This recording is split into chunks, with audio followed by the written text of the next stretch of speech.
Buenas noches, ingeniero. Ok, vamos a empezar. Buenas noches, Tenemos ingeniero. que ver hoy, ok, tenemos que ver el tema de recursiones, que ya es nuestro primer tema. Lo que yo voy a hacer es agarrar algunos conceptos teóricos hoy y les voy a pedir que le den una mirada a este apoyo de lectura que les voy a dejar en la plataforma para descargar en forma de PDF para que en la siguiente clase podamos trabajar ejercicios de diferentes tipos orientados a lo que es algoritmos recursivos, ¿ya? Como habíamos mencionado en el chat, la recursión también significa repetición. Entonces no puedo decir que no repito en una función o proceso recursivo. Se está repitiendo. Solamente que se está repitiendo sin utilizar una estructura repetitiva que es la que habíamos estado usando hasta programación uno, ¿no? Me refiero puntualmente a all for o un mientras o while, que son los más comunes para hacer la operación de repetición. Ahora, ¿cuándo repetimos? Cuando necesitamos hacer una serie de acciones más de una vez y esas acciones pues tienden a repetirse por un número determinado también de veces, ¿no? Que está definido de acuerdo al problema que tenemos. A veces, al iniciar una repetición, sabemos exactamente cuántas veces queremos repetir, ¿no? Es lo ideal, ¿sí? Y es cuando decimos voy a usar un para o voy a utilizar un mientras, ¿no? Ahora, ¿cómo funciona el para y el mientras en repetición? Utilizando una variable que controla la repetición, ¿cierto? Una variable que arranca en un valor inicial y en cada vuelta de ciclo incrementa, bueno, dependiendo normalmente de uno en uno, hasta llegar a superar ese número de repeticiones que se espera. Eso es un mientras y sabemos cómo controlarlo, un para también. Ahora, recursión es similar, pero no utilizo ya un mientras y un para. ¿Qué es lo que utilizamos en recursión para poder repetir? Una instrucción llamada si condicional. Sin embargo, el proceso o función recursiva es diferente en el sentido de que ella es capaz de llamarse a sí misma para poder propiciar la siguiente repetición. Entonces, ¿cómo logra la recursión la repetición? A través de llamadas a la misma función para realizar una serie de pasos. ¿Qué estructura algorítmica se utiliza dentro de la recursión? El sí condicional. Puedes variar un sí condicional simple a un doble o triple, dependiendo del caso que tengas que resolver, pero definitivamente la recursión va a repetir con un sí condicional. La característica principal que tenemos es de que también va a hacer las llamadas a sí mismo un número de veces determinado hasta que cierta condición se cumpla, ¿sí? Lo normal sería también tener alguna variable, le vamos a llamar ahora variable que controla la recursión. Si tenemos una variable que controla la recursión, ella misma va a ser similar a la variable que controlaba la repetición, ¿sí? Con un mientras o un para. Entonces, esa es la forma más simple de ver a la recursividad. Similar a un mientras, por el tema de que también usa una variable que va a indicar, o bueno, que va a irse moviendo de tal manera a que en algún momento va a cumplir una condición que le va a decir parar o detener la recursión, ¿sí? Entonces, por esa razón, es nada más como que tenemos que cambiar un poquito la forma de pensar en nuestros algoritmos, ¿sí? De hecho, es posible convertir nuestros algoritmos modulares con repeticiones clásicas que hemos hecho a formas recursivas. Pero ahí va a venir la pregunta, ¿no? ¿Para qué vale la pena construir algoritmos recursivos si a mí me funcionaba bien lo que hacía en programa uno? Y pasa que algunos problemas tienen cierta naturaleza, ¿no? Cuya solución justamente tiene una naturaleza recursiva. Entonces, este tipo de problemas se dice que se van a solucionar de manera más simple y sencilla bajo los métodos recursivos. ¿Sí? Entonces, esa es la razón por la cual nosotros tenemos que aprender a utilizar estos algoritmos. Ahora, existen algoritmos clásicos, sobre todo lo que es ordenación, En ordenación normalmente tenemos que pensar que trabajamos con un conjunto grande de datos y la ordenación es morosa, ¿no? De hecho, hemos seguramente visto en programa uno el método de burbuja, que básicamente agota todas las posibilidades de revisión de tal manera que se posibilita la ordenación.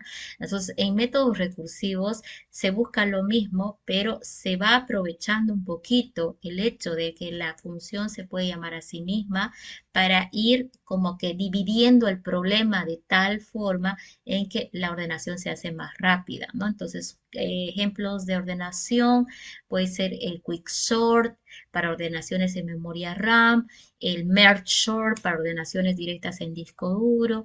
Muchas aplicaciones como manejadores también de bases de datos utilizan, por ejemplo, el merge sort justamente porque tiene mejores tiempos de ejecución, no, digamos, mejores tiempos de respuesta. Quiere decir que mucho más rápido logra la ordenación a nivel de instrucciones, si lo medimos, que un algoritmo, por ejemplo, de burbuja, ¿no? Que recorre uno por uno y luego empieza a buscar el segundo más pequeño, el tercero más pequeño, el cuarto más pequeño, hasta agotar todas las posibilidades, ¿no?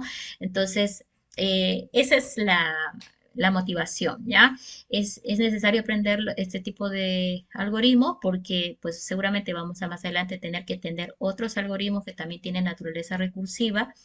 Y segundo, también podemos optar por construir algoritmos recursivos para algunas soluciones donde la problemática se puede ver más reducida o se puede ver más simple bajo la forma recursiva. ¿Ya? Entonces nosotros vamos a empezar con una serie de ejercicios que son como que morosos, similares a los que han hecho el programa uno, pero el objetivo está en que dominen la metodología o la forma de trabajo de este tipo de algoritmo, de tal manera que luego le comprendan a esos tipos de algoritmos más adelante para pues incorporar en sus proyectos. ¿Listo?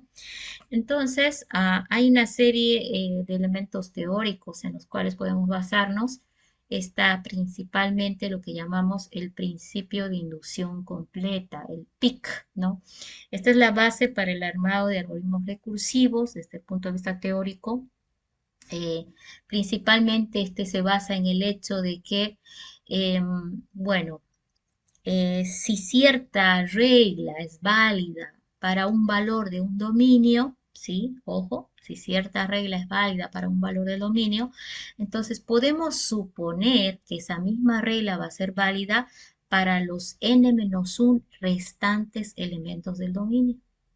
Es lo mismo que dicen ustedes, ¿no?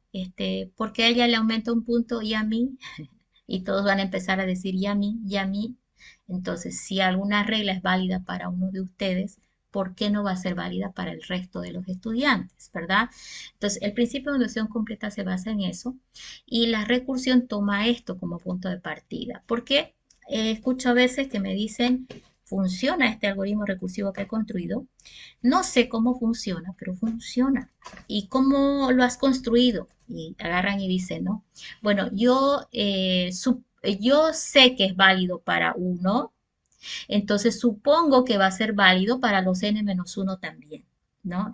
Y agarrando esa suposición, que obviamente se va a demostrar en momento de funcionamiento porque sí resuelve, ¿no? Entonces ellos crean la idea de su algoritmo recursivo.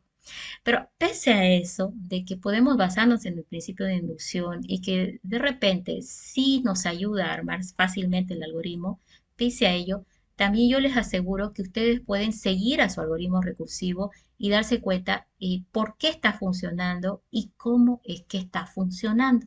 Entonces, ese es mi trabajo de mí en este curso, mostrarles a ustedes cómo funciona para que entiendan la naturaleza que tiene y que luego ustedes puedan construir sus propios algoritmos recursivos basándonos en dos simples conceptos. Uno, si cierta regla es válida para un elemento, entonces supongo que va a ser válida también para los restantes n-1, ¿sí? Dos, vamos a utilizar a nivel de programación la estructura algorítmica llamada si condicional, ¿no? Y esa va a ser la base principal, ¿ok? Entonces, en esta parte teórica, yo prefiero que ustedes le den una lectura minuciosa en sus momentos de ocio o digamos de preparación para la siguiente clase, porque en la siguiente clase voy a agarrar algunos de estos conceptos y pues voy a estar preguntando a ver cuántos me van respondiendo. ¿Listo? Entonces voy a pasar algunas cosas por alto, pero voy a agarrar los elementos fundamentales para que podamos ir armando la base práctica de lo que va a ser este tema. Entonces, bueno, un algoritmo sabemos que es pues una secuencia de pasos que pues buscan solucionar algún problema, pero cuando hablamos de un algoritmo recursivo, estamos hablando básicamente de que hay una función o proceso que está encapsulando primero al algoritmo y que ésta a la vez puede llamarse a sí misma uno o más veces. Ojo con lo que digo, ¿no? La función o proceso se va a llamar a sí misma para resolver el problema, uno, y para ir o para irse aproximando a lo que es la solución del problema que tienes. Entonces, algunos ven a la recursión como que algo que engloba primero un todo y en cada vuelta de recursión o en cada llamada a sí mismo, podemos decir, se va el problema haciendo más pequeño. Entonces, la recursión se basa en el hecho de que el problema se puede reducir a tal punto en el cual tú puedes decir, el resultado es tal vez con un simple cálculo, tal vez con una simple asignación, pero el resultado se calcula, no, no es necesario que siga buscando más, o sea, lo podés calcular con una simple instrucción. Entonces, el objetivo de la recursión, ¿qué va a ser? Nace con un todo complejo y en cada llamada recursiva se va achicando a tal punto en que tú puedes encontrarle a ese último un resultado simple a través tal vez de alguna asignación, fórmula o simple instrucción, ¿sí? Una vez que encontraste ese resultado, esa va a ser la base sobre la cual vas a construir el resto de los resultados para ir encontrando el resultado del todo que al principio era muy grande y complejo de resolver. Esa es la base básicamente. Entonces, en recursiones, ustedes van a notar, yo al principio voy a decir, bueno, empecemos a resolver este problema y yo voy a empezar a hacer que la recursión avance y vaya solucionando el problema, ¿sí? Y le voy a decir, bueno, llegó hasta el punto final y el problema está resuelto. En otras ocasiones, yo voy a agarrar y le voy a decir, no puedo solucionar el problema. Me voy a seguir llamando a mí misma, pero disminuyendo el tamaño del problema. Voy a seguir llamándome a mí misma hasta que quede hasta lo más ínfimo. Pero resuelvo el problema en lo más pequeñito, ¿sí? En lo simple.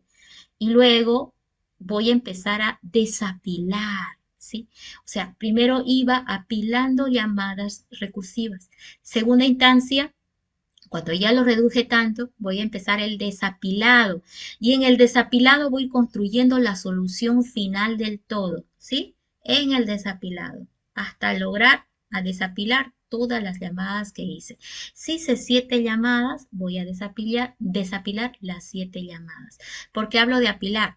Una llamada recursiva va a significar una llamada a una función que es ella misma. Entonces, cada vez que la función se llame a sí misma, voy a hacer un apilamiento, hasta que llegue al último apilamiento, que va a ser cuando el problema se ha reducido tanto que ya le puedo dar una solución simple. Y luego voy a empezar el proceso de vuelta para atrás, ¿no? Desapilando y a la vez construyendo la solución final de ese todo que antes era complicado. Ese va a ser nuestro trabajo. Entonces vamos a descubrir que al construir el algoritmo, al apilar puedo ir solucionando problemas. Al desapilar también puedo ir solucionando el problema. A veces es tan complejo que al apilar hago medio solución y al desapilar recién concluyo la solución final. Entonces, ese es el objetivo, que ustedes aprendan a manipularlo en ida a la recursión, envuelta o controlarlo en ambos para lograr una solución final. Entonces, ese es el espíritu de la recursión. Por eso algunos dicen, es medio repetición, es el número de repetición, pero en el fondo el concepto, como dice acá, va ligado a lo que es repetición. ¿Ya? Entonces, por eso no podemos decir, si me ha dicho que no use un para, voy a usar una recursión, porque en el fondo, pues, estás repitiendo también, ¿cierto? Entonces, un algoritmo recursivo se basa principalmente en 2 elementos. Uno es el famoso caso base y otro es el paso recursivo. ¿Mm? El caso base, vamos a verlo así desde el punto de vista práctico, es la parte del algoritmo donde él no necesita llamarse a sí mismo para ir solucionando el problema. Es la parte donde el algoritmo puede solucionar el problema con tal vez una simple instrucción, una asignación o inicio de variable en algún valor que nosotros necesitamos. ¿Ok? ¿Qué es el paso recursivo? Es la parte del algoritmo en el cual se ve exactamente la llamada a sí mismo. ¿Y cómo es la llamada a sí mismo? Por su nombre. Si es un proceso, se va a ver la instrucción donde está llamando a ese nombre de proceso. Si es una función, se va a ver también la función con su mismo nombre, parametrizado idéntico, pero asignado a una variable. ¿Sí? Entonces ahí están los dos componentes importantes. Ahora, ¿por qué debemos usarlo? Hemos tratado de explicar muchos problemas. eh, Tienen una solución cuya naturaleza es de índole recursivo. Por lo tanto, se ven facilísimos, sencillísimos a través eh, eh, de su forma recursiva, ¿ya? Por simplicidad, porque se ve más pequeñito, el tema más pequeñito en el sentido de menos instrucciones para resolver el problema, ¿sí? Entonces, a veces uno mira el algoritmo y es tres simples líneas, pero están resolviendo el problema. Entonces, ¿por qué se ve tan simple? Pues porque esa es la naturaleza del algoritmo. Ahora, para enseñarles la recursión, yo no puedo irme por esa estrategia de mostrarles ya todo comprimido, porque cuando está comprimido, tú así, ¿y de dónde salió esto? Y voy a tener que decirte, asume de que está bien esto, ¿no? Y verás si en tiempo de compilación y ejecución te sale o no. No, yo voy a irme por la otra estrategia. Te voy a mostrar cómo es el esquema de construcción del algoritmo para que tú sepas qué está haciendo en cada paso. De esa manera tú vas a poder decir, ah, aquí me falló, esto estoy haciendo mal, voy a corregir esta variable, voy a asignar aquí esto y vas a poderlo solucionar. Entonces, primero, nuestros algoritmos no van a tener esta característica de simple y corto. Se van a ver largos. Alguien va a decir, ¿y por qué tan largos algoritmos? Yo lo he hecho en 3 líneas. No, es que yo no tengo ese objetivo de mostrarte el algoritmo recursivo cortito y pequeño como debería ser.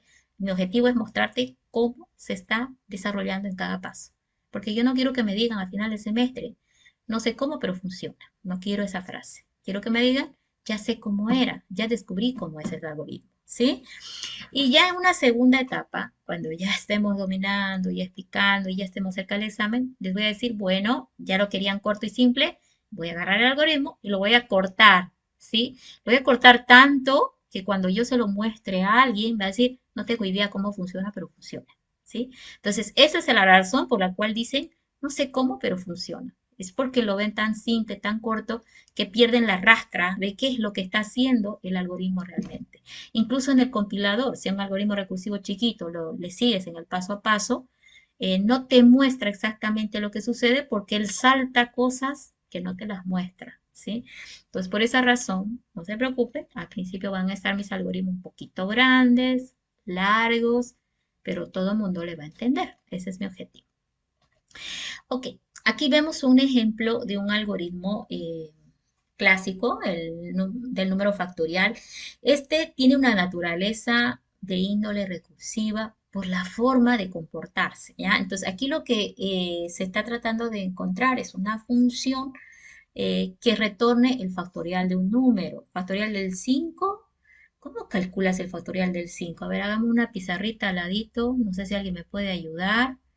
¿Cómo hacer para calcular el factorial del 5, que es el más conocido? ¿Nadie me puede apoyar? ¿Cómo haces? Para calcular el factorial del 5, ¿qué necesitas? Estoy en el programa 1. Factorial de 4.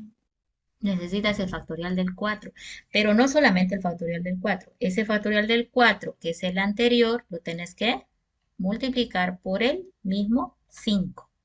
Entonces se va armando como una cadena, ¿no? Digo, bueno, puedo 5 multiplicar por, pero ¿cuál es el factorial del 4? Otra vez te preguntas y dices, bueno, no tengo el factorial del 4 y hay que ir a buscarlo, ¿sí? Vos dices, ¿y cómo calculo el factorial del 4? Bueno, necesito el factorial del 3 y ese lo tengo que multiplicar por 4, ¿sí? Pero en este caso, mira cómo estoy respondiendo. El factorial del 4, que está aquí, lo puedo calcular con todo esto. pero todavía no puedo. ¿Cuál es el factorial del 3? El factorial del 3 es el factorial del antecesor, que es 2 multiplicado por el 3. Pero todavía no puedo calcular porque yo no sé cuál es el factorial del 2. Bueno, el factorial del 2 es igual a el factorial del 1 multiplicado por 2. Y por definición nos dicen que el factorial de 1 no necesita más que asignación, porque el factorial de 1 es 1. ¿Sí? Entonces, miren, yo para calcular el factorial del 5 he tenido que hacer todo esto.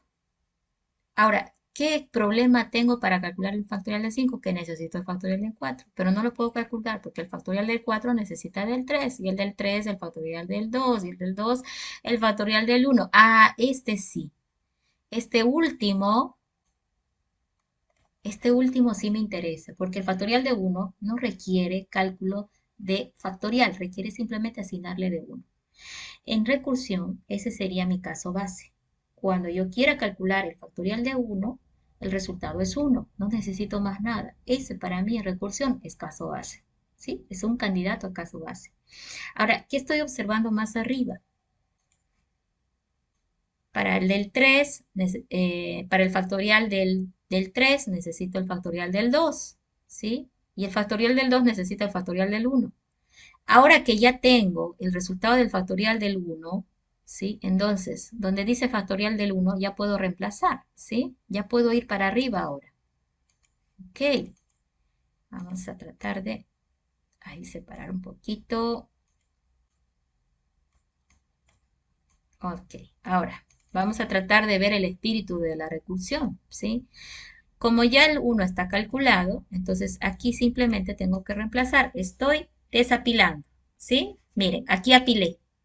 Necesitaba el 4, el 3, el 2, el 1. Llegué hasta el 1, caso base. Lo vamos a ver más adelante más a fondo, pero por ahora es así. Y ahora aquí, desapilando, estoy retornando para arriba. Ese es el desapilado. Ahora, ¿cuál era el factorial de 1? Ya lo tengo calculado, lo hice. Es 1. Ahora, este va a ir 1 multiplicado por 2, me va a dar que es 2. Ya tengo el factorial del 2 calculado. Eso me permite que en el siguiente desapilado diga, bueno, ya tengo el factorial del 2 que es 2, ahora lo multiplico por el 3. Y esto es 6. Y eso permite que en el siguiente desapilado diga, ya tengo el factorial del 3 que había sido 6. Entonces ese 6 lo multiplicamos por el 4. Me logro llegar a 24. Y ahora, ya tengo el factorial del 4. Ok, ¿cuánto es 24 por 5? 120. Y aquí ya me agarra 120. Ok, entonces, qué interesante. Cuando yo fui apilando, logré llegar hasta el caso base. A este, a este paso, a este proceso que está aquí, le llamamos apilado.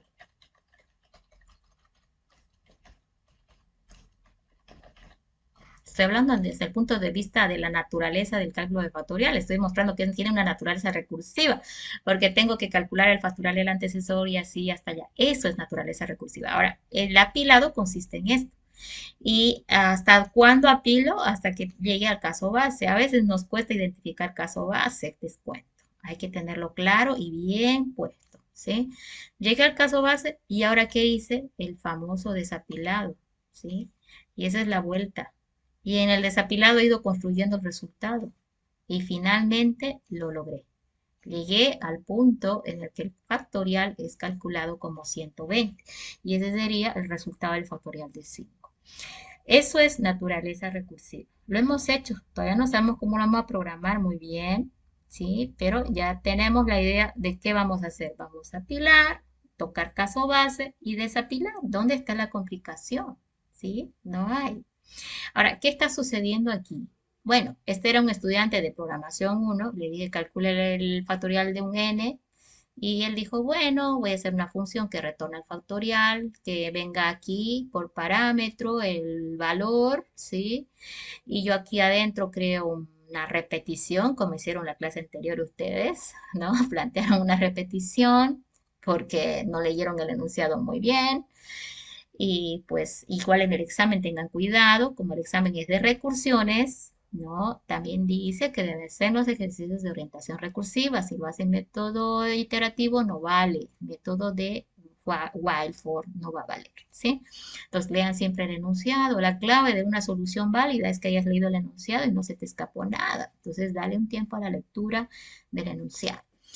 Ok, entonces este alumno ha venido y se ha definido una variable A, que pues está definiendo que inicia en 1 y que esta va a ser la operación de multiplicación, porque este se está yendo por otra estándar, ¿no? Dice, bueno, si A empieza en 1, lo voy a multiplicar por 2 y ese resultado lo voy a multiplicar luego por 3 y ese resultado lo voy a multiplicar luego por 4, ¿sí?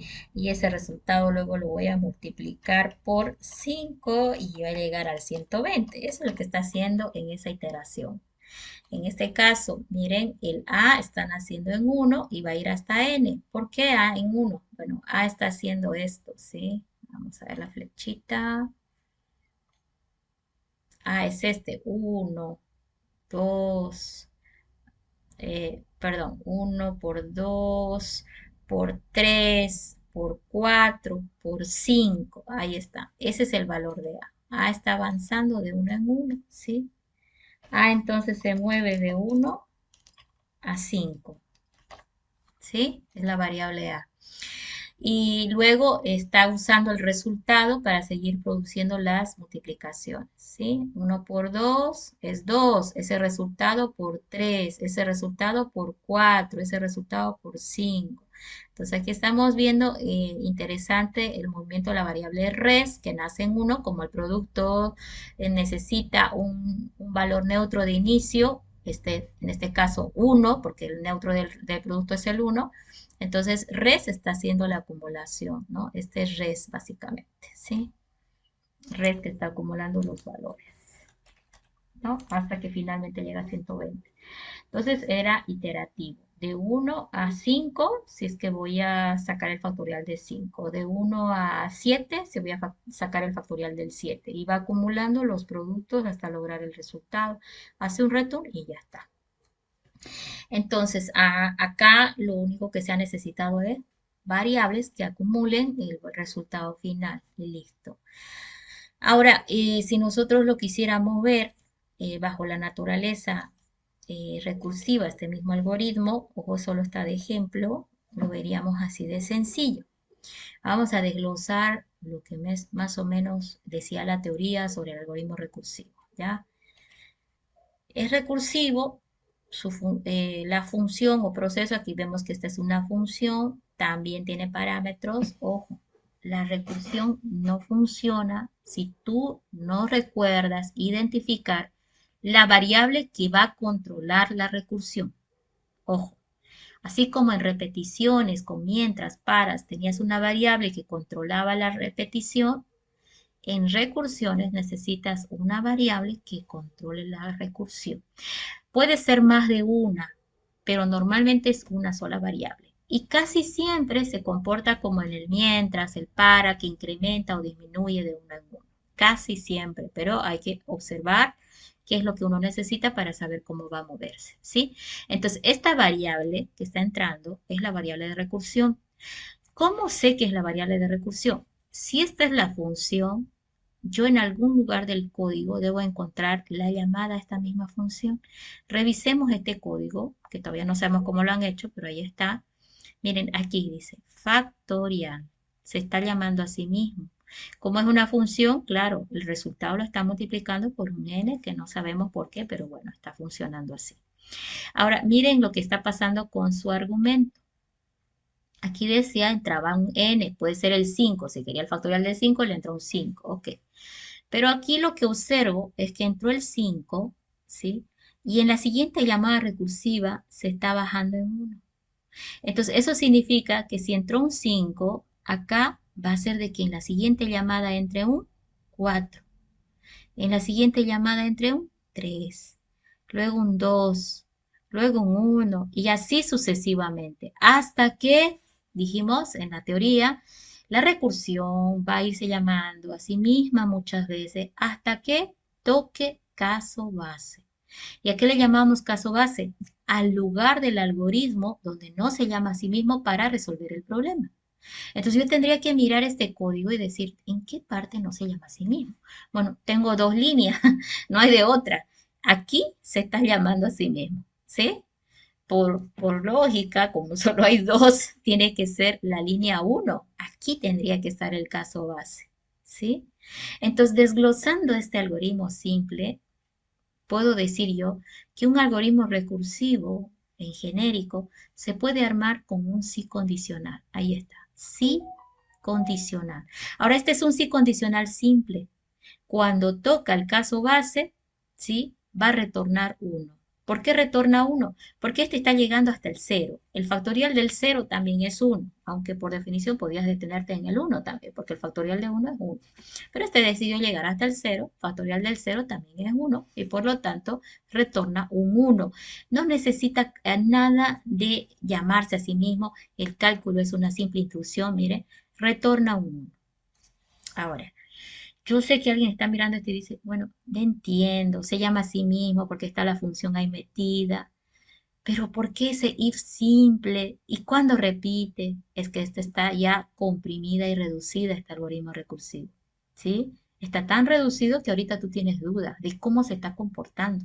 Entonces yo te voy a mostrar un esquema de la recursión donde está un poquito más largo, pero tú vas a responderte claramente por qué está haciendo esto y por qué está construyendo el resultado cuando termina. Y luego les voy a enseñar a simplificar y llegar a pues dos líneas o una línea inclusive es posible, bueno, pero mínimamente es dos, ¿sí? Por lo normal que tú puedes armar tu algoritmo recursivo. Es que si yo puedo meter esto en una línea así, punto y coma y al ladito, ¿no?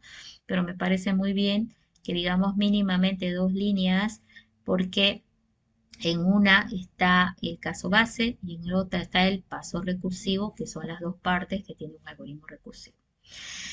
Ok, ahora, en el siguiente capítulo vamos a ver análisis algorítmico y ahí van a notar de que pues algunos algoritmos llevados a su naturaleza recursiva no valen la pena. ¿Por qué? Porque te van a arrojar complejidades mayores a que si estuvieran implementados por métodos iterativos o modulares, ¿sí? Entonces, no siempre voy a decir todo, voy a hacerlo recursivo, porque la recursión tiene un costo.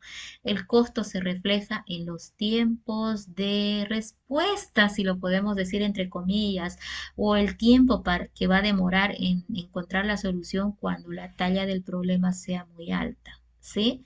Entonces, a veces el análisis recursivo, el análisis algorítmico, perdón, nos va a determinar si vale la pena irse por su naturaleza modular o si vale la pena irse por su naturaleza recursiva. Entonces hay una decisión que tomar a veces, ¿ya? Bueno, entonces los algoritmos recursivos pueden ser simples, múltiples, anidados, cruzados, o sea, hay diferentes tipos. Por lo normal nosotros construimos algoritmos simples donde tiene una sola llamada a sí mismo, es lo más fácil que podemos hacer, ¿ya? Miras el código y está una sola vez llamándose a sí mismo. Hay otro que es un poco más difícil de entender por su naturaleza múltiple. En esta se observa unas dos o más llamadas, dependiendo del problema, a sí mismo. ¿Sí? Más de dos veces está escrito el nombre del algoritmo llamándose a sí mismo. El cálculo del número de Fibonacci es un ejemplo en su naturaleza recursiva. ¿Sí? Se observa dos veces la llamada a sí mismo, ¿no? Y es por la naturaleza, ¿no? ¿Cómo calculas el Fibonacci de 3, por ejemplo? Con el Fibonacci de 2 y el Fibonacci de 1, ¿verdad? Entonces necesitas calcular los dos anteriores para calcular el tercero. Va por ahí, luego lo vemos. Hay otros que son anidados. Quiere decir que la llamada recursiva puede ir incluso dentro del parámetro de un proceso o función, entonces son más difíciles de seguir estos algoritmos.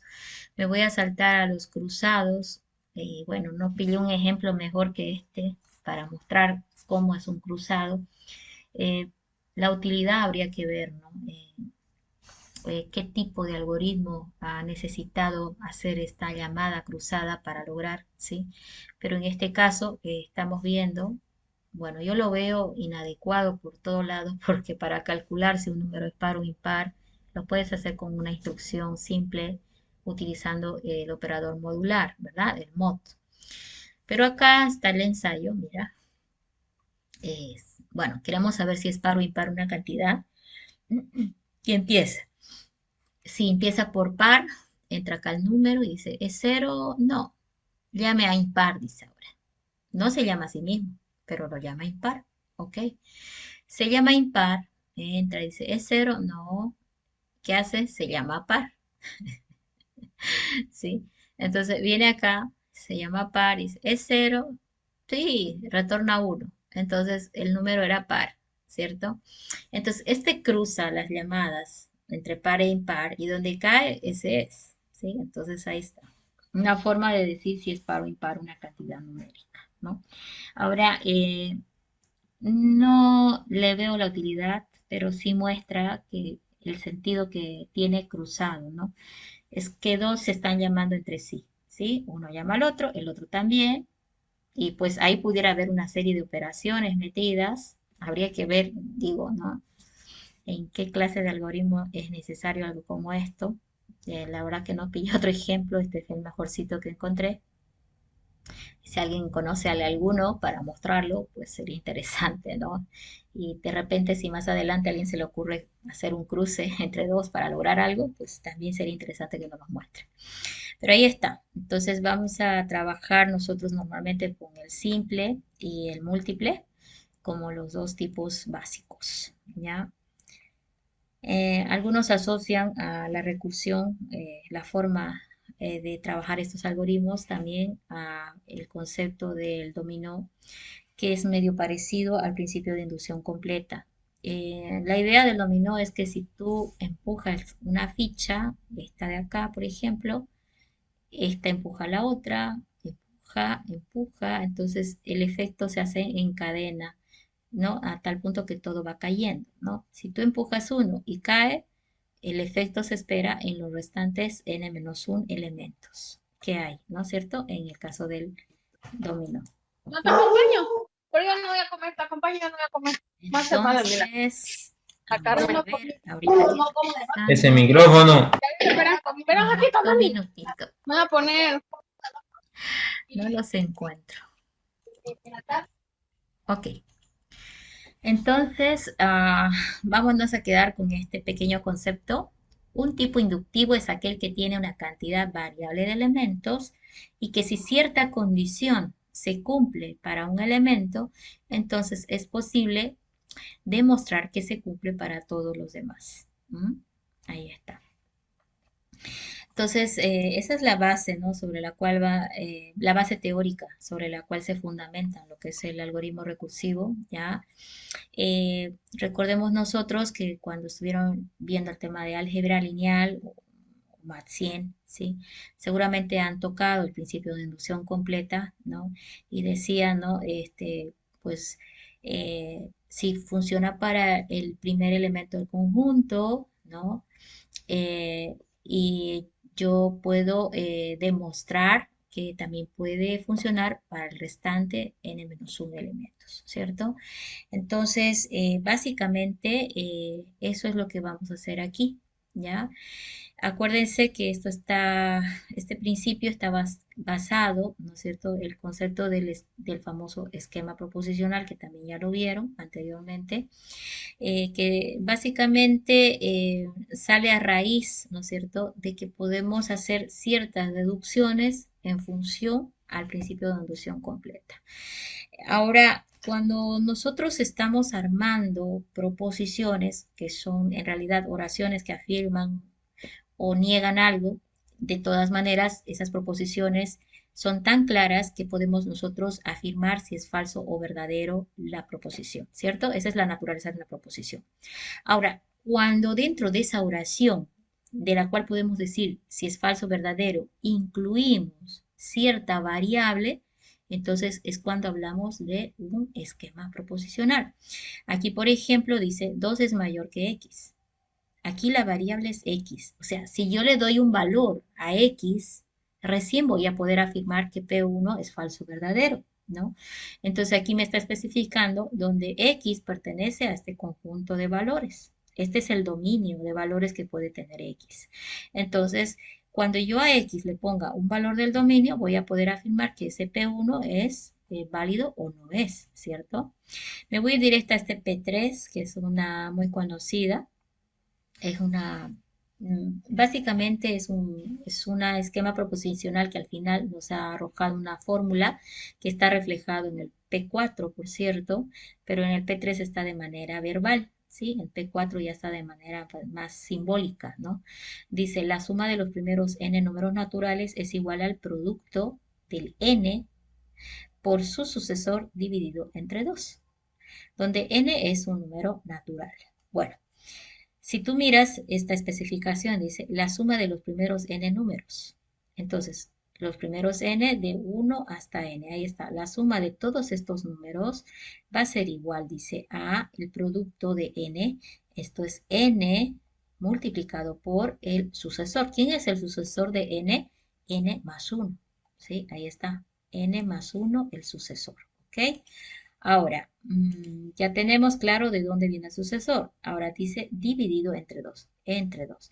Y si tú revisas esta fórmula, es la fórmula de Gauss, es la fórmula que puede sumar los n números naturales directamente, ¿no? Si n, por ejemplo, es 5, ¿sí? ¿Cuánto es la suma del 1 al 5? 1 más 2 más 3 más 4 más 5. Lo puedo calcular con la fórmula, ¿sí? 5 multiplicado por 6, 6 por 5 es 30, dividido entre el 2 es 15.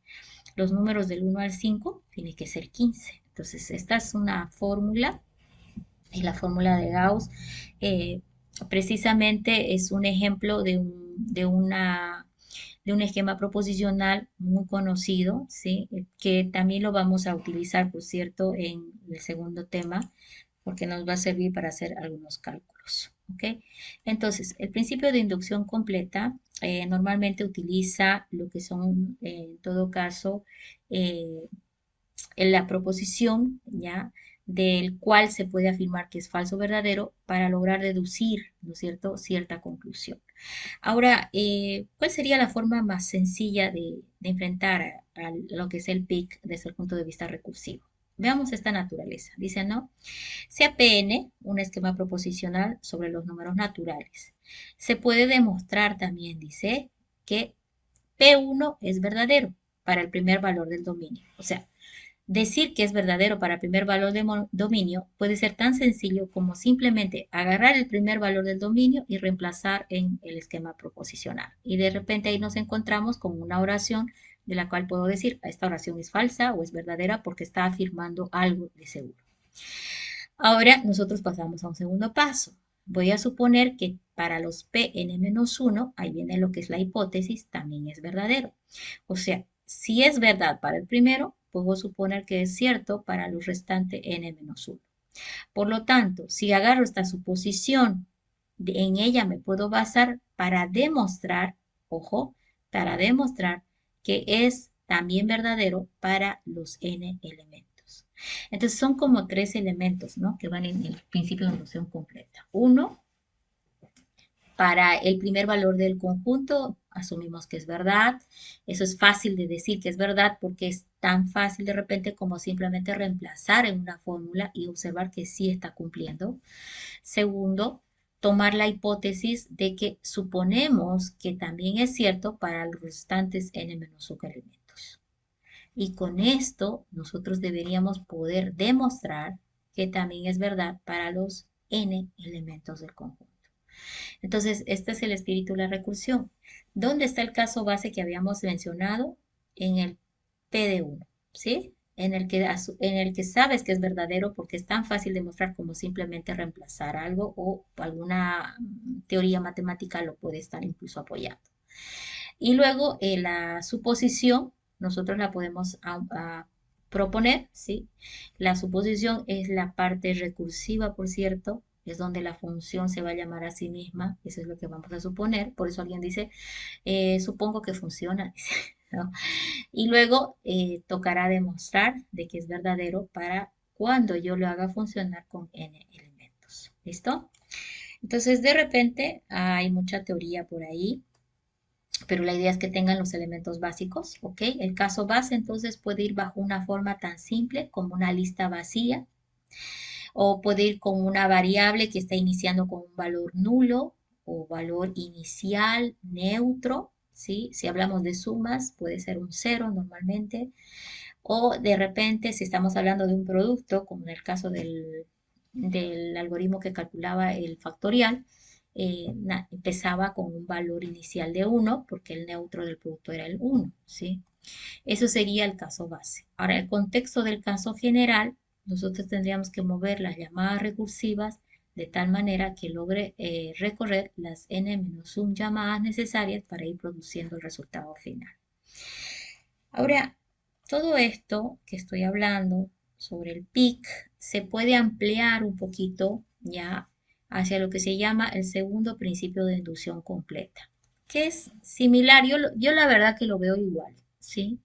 Desde mi punto de vista es lo mismo, solamente que esto está especificando la ampliación que puede haber para decir que un algoritmo recursivo no necesariamente puede tener un caso base, puede tener dos o más casos bases. El segundo principio de inducción completa te menciona que, que en realidad puedes tener dos, tres o más casos bases para lograr la solución.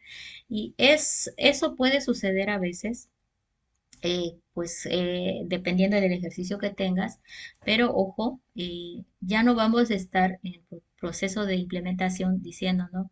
Voy a usar el primer pick, voy a usar el segundo pick. Nosotros directamente nos vamos a extender al hecho de que es posible definir más de un caso base en un algoritmo recursivo, ¿sí? No solo uno. Puede haber dos puntos del algoritmo donde él no se llame a sí mismo para resolver el problema, y a eso le llamamos nosotros caso base. Entonces aquí está demostrando un ejemplo donde se tenía m casos bases. Entonces dice, si asumimos que los m son verdad, entonces voy a suponer que los k restantes por hipótesis también son verdaderos.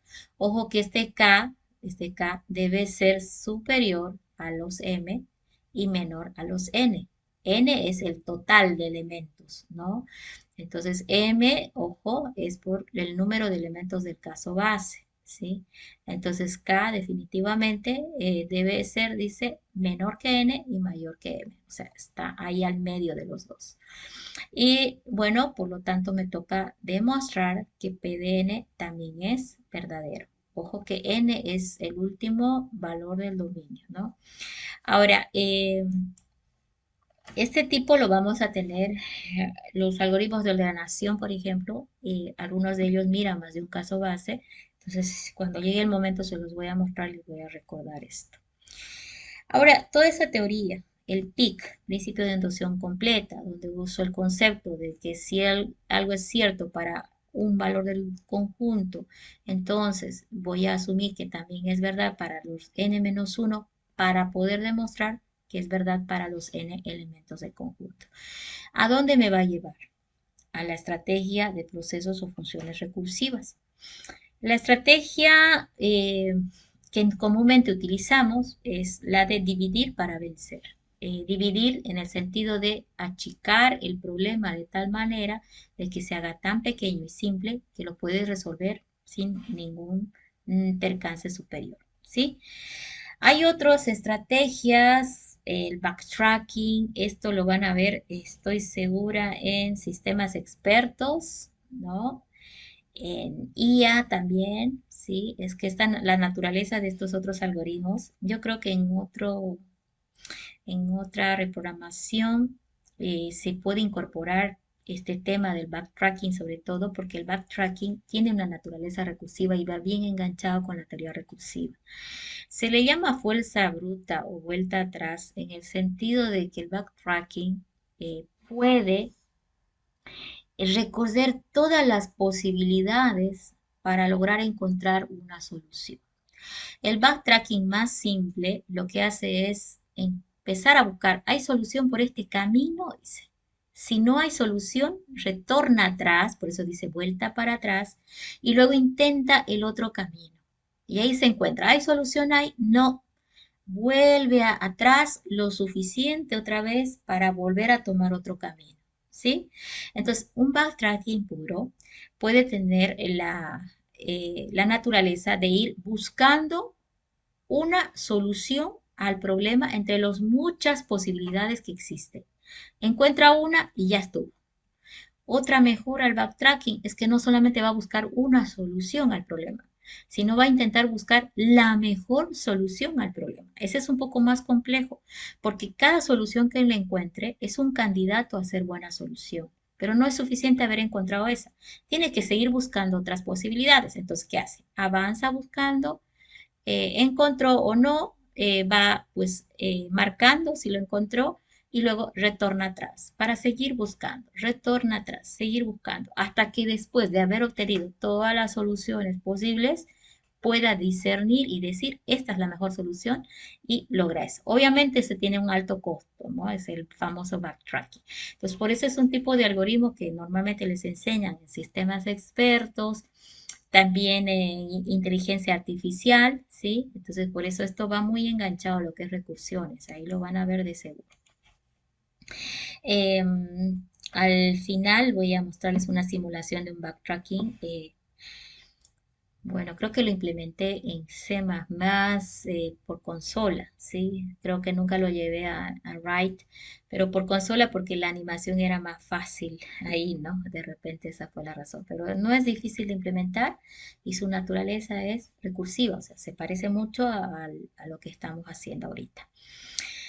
Bueno, entonces ahora viene el momento en que vamos a aprender a diseñarlo.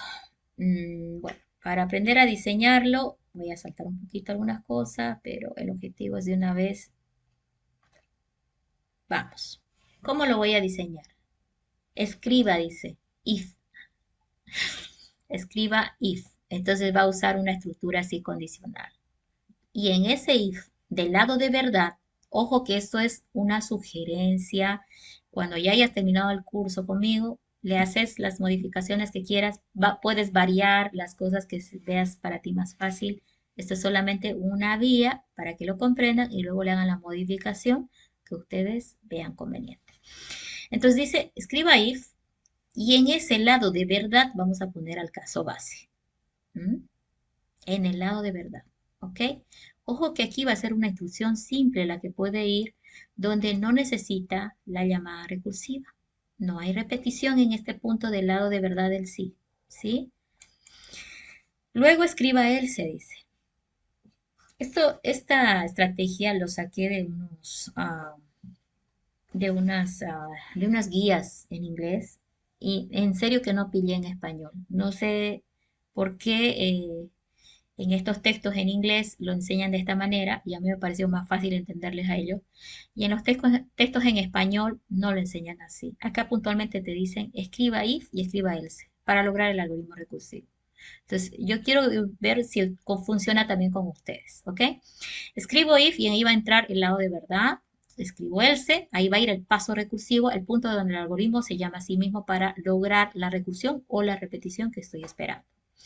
Debe recordarse que cada vez que entre a else el algoritmo, se debe disminuir, se debe achicar. ¿Por qué achicar? Achicar al punto tal en que luego es más probable que esté cerca del famoso caso base. El objetivo del else es llegar ahí para luego acercarse al caso base. Y uno, ¿cómo se acerca al caso base? No es caminando, es usando la variable de recursión. Ah, ahí está el secreto. Mi algoritmo recursivo usa una variable de recursión por parámetro cuyo valor es testeado por el sí condicional, ¿no? Y si es verdadero el test que le hace al sí condicional, logré caso base y he dejado de llamarme a mí mismo.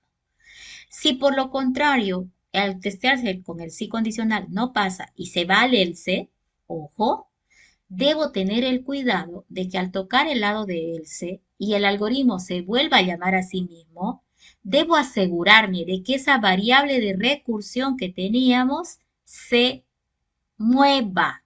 No voy a decir se achique. Puede ser que se achique, puede ser que sea grande. Me refiero al valor que lleva esa variable, ¿sí? Voy a decir más bien que se mueva, porque puede ser incrementando o disminuyendo, pero tiene que moverse. Porque si se queda estático, tu recursión va a irse hasta el infinito y nunca va a acabar, ¿sí? Entonces, la variable de recursión es muy importante en esta parte, porque si esa se mueve, debe moverse además aproximándose al caso base. Si en tu caso base dice que una variable x debe ser 0 para llegar a él, ¿sí? Entonces tu x, que es la que está parametrizada en la llamada recursiva, tu x, ¿qué debe hacer para llegar a ser un día 0? Si x nació con 100 y para llegar a 0, mínimamente tienes que pensar que va a bajar, tiene que disminuir. Si nació con 100, tiene que ir 90, 80 o de uno en uno, pero en algún momento tiene que llegar a 0, ¿ya? Entonces hay que vigilar que la variable de recursión en el paso recursivo se acerque en cada llamada más y más al caso base.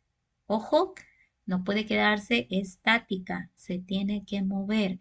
Las variables se mueven incrementando o disminuyendo su valor, ¿sí? Entonces, todo depende de tu lógica, ¿ya? Entonces, ahí está.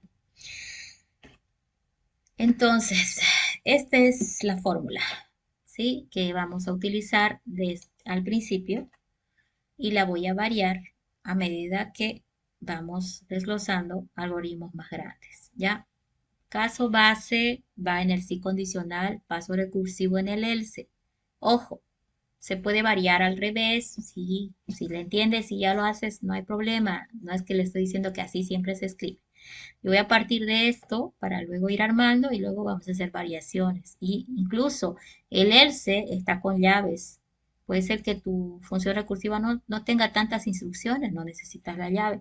Pero por ahora voy a respetar siempre este esquema y luego le voy a hacer las modificaciones de acuerdo al caso. Entonces, por ahora, pongámonos de acuerdo como que esto es el esqueleto sobre el cual voy a armar mi algoritmo recursivo.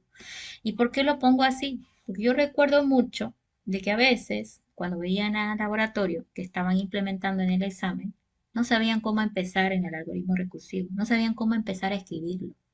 Entonces, ahorita ya sabes cómo tienes que empezar a escribir tu algoritmo. Tienes que plantear esta estructura simple, saber que en el sí va a ir el base y en el recursivo va a ir en el else, ¿cierto? Y luego, claro, armar la lógica, ese es el segundo paso, y la lógica va a variar de acuerdo al problema que tengas que solucionar. Entonces, ¿por qué el algoritmo del factorial se convierte, pues, en un buen ejemplo de este tipo de algoritmos? Porque tiene una naturaleza recursiva. Ya lo hemos mostrado en el punto anterior que para calcular un factorial necesitas el factorial del antecesor y eso ocasiona lo que llamamos nosotros llamada recursiva. Está la llamada recursiva en este ejemplo. Miren, si vemos acá, partió de este. Al decir que necesitas factorial del 2, llamada recursiva. Al decir que necesitas factorial de 1, llamada recursiva. Y al decir que necesitas factorial del 0, o el factorial del 0 es 1. De hecho, tal vez debió detenerse aquí. Factorial de 1 también por definición es 1. Pude detenerme ahí, pero acá hizo hasta 0. Factorial del 0 es 1. Entonces, esto es naturaleza recursiva, ¿ya? Entonces, a veces no lo notamos, pero va así. Entonces, por ese motivo es un muy buen ejemplo este algoritmo para lo que es un algoritmo recursivo. Ya está otra vez recordando un poquito la diferencia entre un proceso iterativo y un proceso recursivo.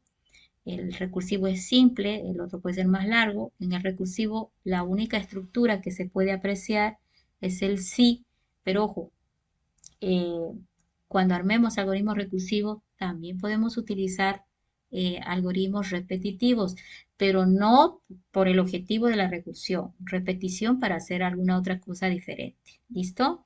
Los algoritmos de ordenación que vamos a ver van a ver ustedes que tienen una parte tal vez con su sí, con mientras o con repetir hasta que o para.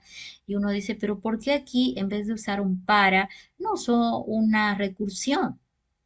Y la respuesta está en, el objetivo de la recursión es ser simple. Si tú dentro de una recursión metes otra recursión que llama a otra recursión, estás haciendo más complejo el problema, ¿sí?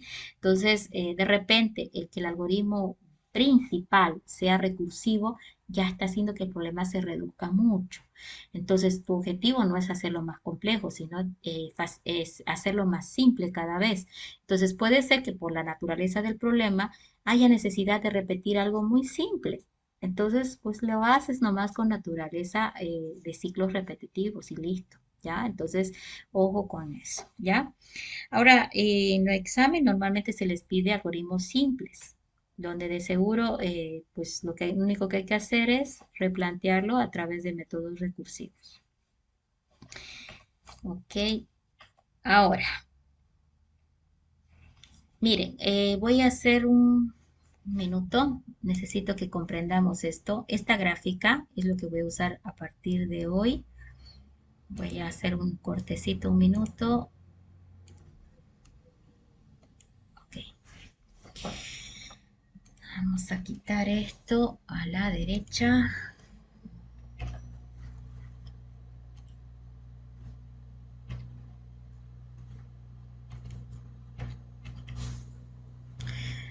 Y este otro a la izquierda. Bueno, objetivo de esta práctica es entender cómo el compilador va a ejecutar tu algoritmo recursivo, ¿ya?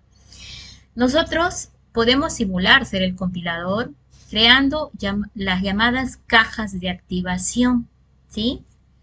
Estas cajitas que ves a la derecha, ¿sí? A ver, estas cajitas con el apuntador rojito. Ay, perdón, voy a compartir toda la pantalla, ¿sí? Nadie me dijo que estoy compartiendo un pedacito. Bueno, ahora sí.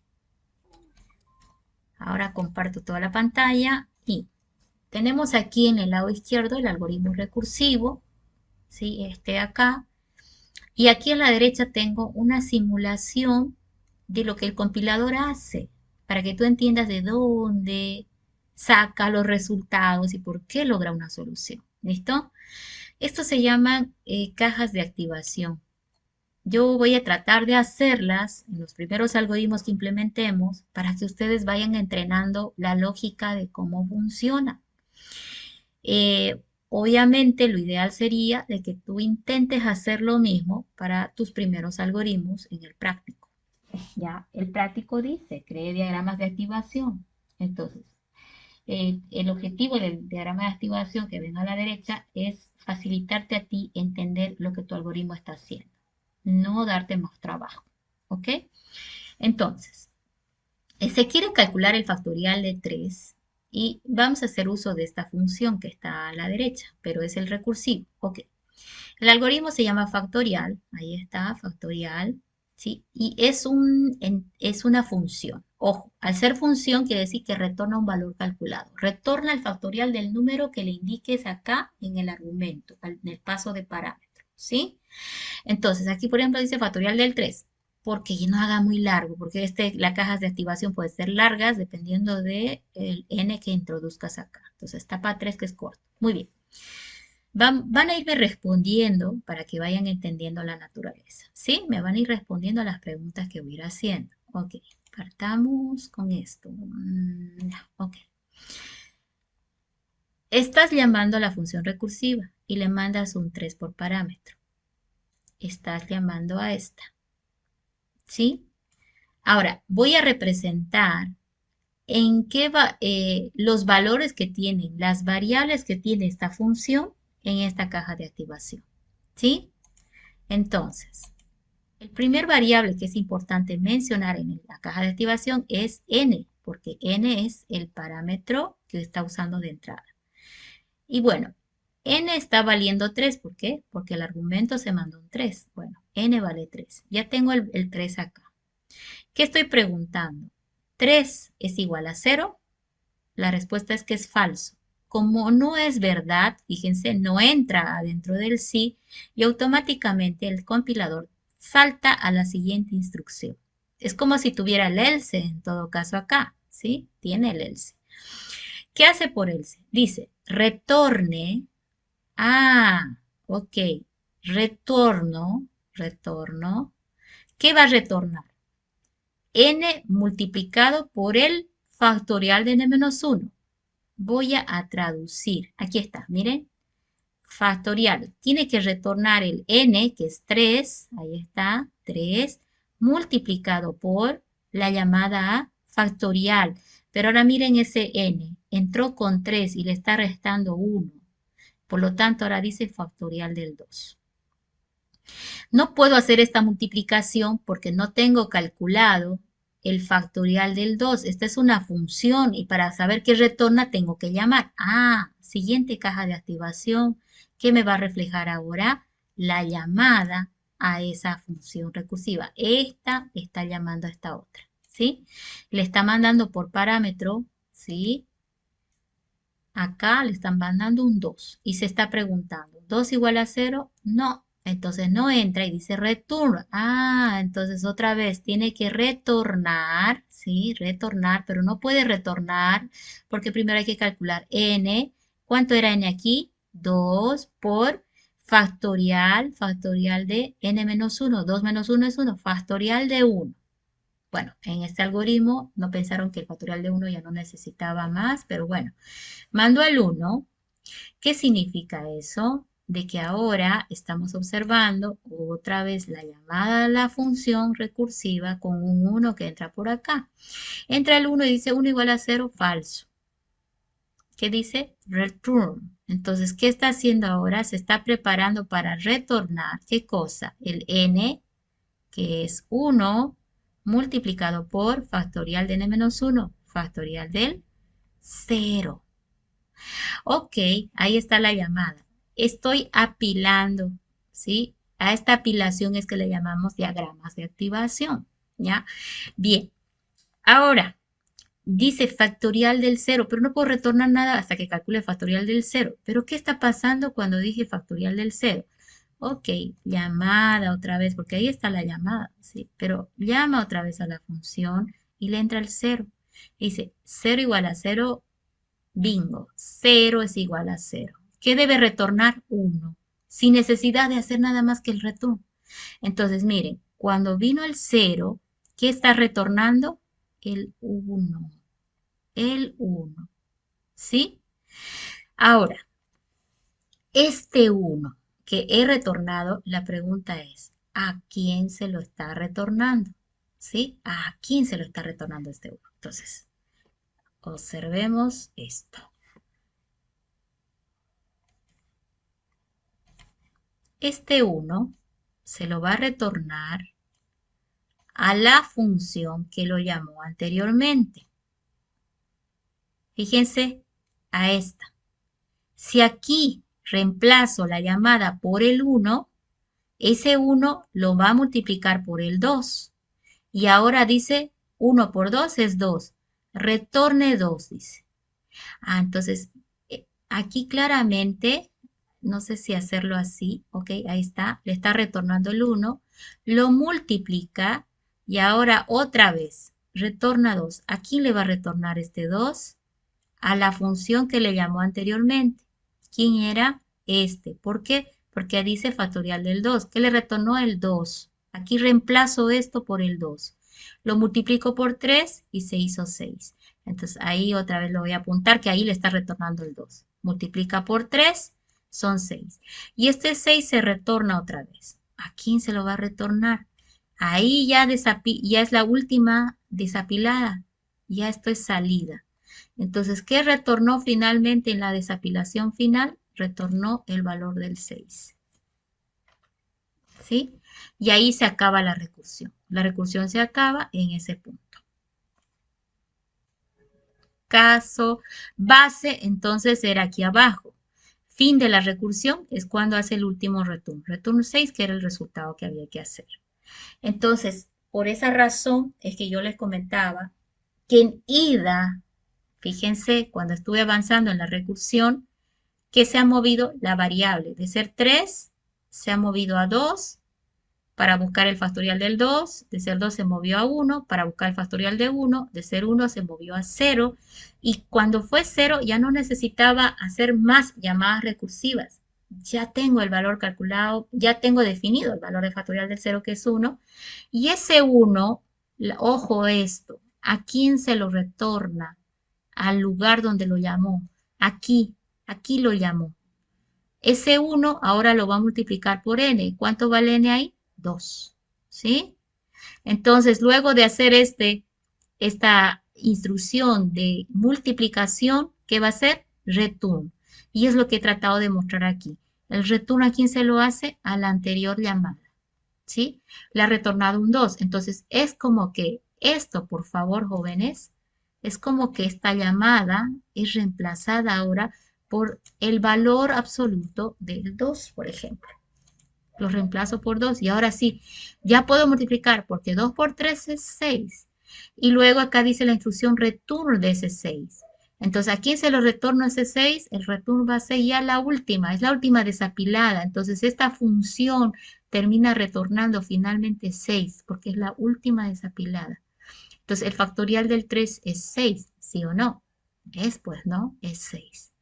Entonces, yo voy a tratar de hacer los diagramas de activación para cada problema que tengamos, para que ustedes vean cómo lo estoy trabajando. Puedo tener muchas variables adentro del diagrama de activación, pero me da completa claridad de qué está haciendo en cada instante mi algoritmo recursivo. Yo sé cómo se está moviendo la variable, porque nosotros entendemos bien el movimiento de la variable, sé cómo se está moviendo y ahora entiendo cómo construyó el resultado. Es que para poder calcular este 2 por lo que está indicado acá, no lo podía hacer en ese punto. Tuve que buscar. Y ahora aquí ya lo tengo, está diciendo retorne 1. Entonces todo esto de acá, definitivamente es como que lo reemplazo. ¿Por cuánto lo estoy reemplazando? Por el 1 que hizo el return. Y ahí está, 2 por 1 es 2. Aquí se lo retorna a la anterior llamada. Entonces, esa llamada es reemplazada por el valor absoluto de 2. 2 por 3 es 6. Aquí se lo retorno al 6. Es la última llamada, es el resultado final de la función recursiva. ¿Sí? Entonces, creo que con esa pequeña explicación, ahora ustedes van a comprender más y más de cómo está armándose la recursión en su algoritmo recursivo. ¿Ya? Bien. Vamos a grabar esto un poquito y en 15 minutos vamos a tratar de hacer un enunciado corto para nuestro primer ejercicio. Las diapositivas tienen más lectura, por favor denle una mirada para que ustedes puedan cuadrar mucho mejor, ¿sí? Lo que es la forma de trabajo del algoritmo recursivo, ¿ya? La siguiente clase vamos a hacer ejercicios enfocados a un tipo de algoritmo. Los auxiliares de cátedra ya están pronto apareciendo. Entonces, de seguro que con él también van a trabajar y no estoy segura quién va a ser, pero hay que tener paciencia. Al principio siempre hay que acomodarse a su forma de explicación para que uno pueda, pues, comprender, ¿cierto? De todas maneras, ustedes son los que eligen su método. Yo no exijo el método que yo les enseño, pero de todas maneras, a veces veo que todavía usan otros métodos y todavía no entienden de dónde está funcionando el algoritmo. Y eso se nota porque les doy ejercicios similares al práctico y todavía no los resuelven, ¿sí? No los resuelven porque no entienden la forma en que se está moviendo el algoritmo recursivo. Ese es tu trabajo durante las clases que vamos a tener en la noche conmigo. Descubrir cómo se está moviendo, ¿no es cierto? El algoritmo para poder tú moverlo como mejor o como lo necesites tú, ¿ya? Bien, entonces esta del algoritmo recursivo o del algoritmo del factorial es tan clásico que lo voy a dejar de lado y voy a tratar de ver otro. Veamos si por acá. Déjeme ver un segundo cómo vamos acá para ver. Ya. Sí, Vamos a saltar directamente a un ejercicio final. Vamos a poner un enunciadito acá. Ejercicio 1.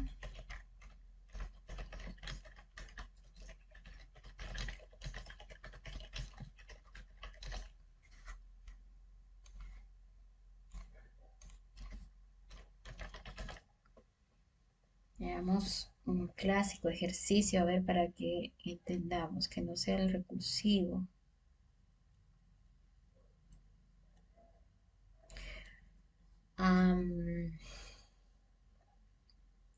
Pasa que a partir de ahora vamos a estar viendo los algoritmos en 4 grupos. A ver, primero pongámonos de acuerdo sobre eso. Vamos a clasificar en 4 tipos, ¿sí?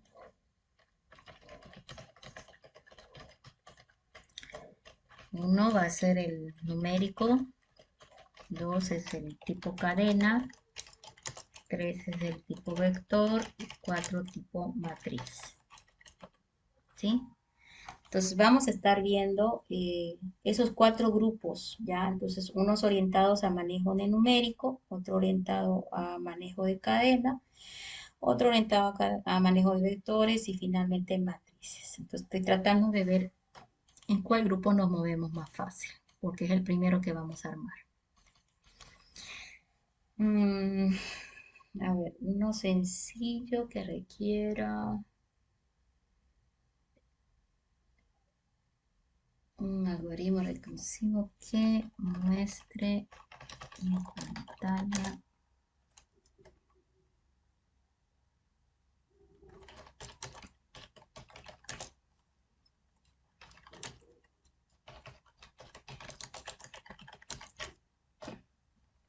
Este puede ser uno.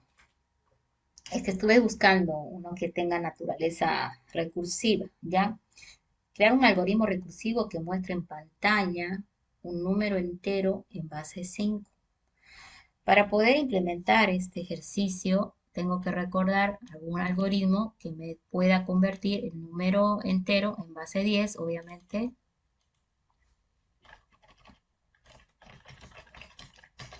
¿Sí? El número entero en base 10, que convierta, ¿sí? Que convierta. Que convierta. Ahora sí. Crear un algoritmo recursivo que convierta un número entero en base 10 a base 5. Bueno, creo que han visto 2 algoritmos, ¿no? El de restas sucesivas de potencias de la base. Me gustaría que alguien lo implemente por este método recursivo, el de restas sucesivas de potencias de la base. Pero yo me voy a ir por el más conocido, que es el de, ¿cómo hacían? ¿Quién me dice? ¿Cómo convertían un número de base 10 a base 5?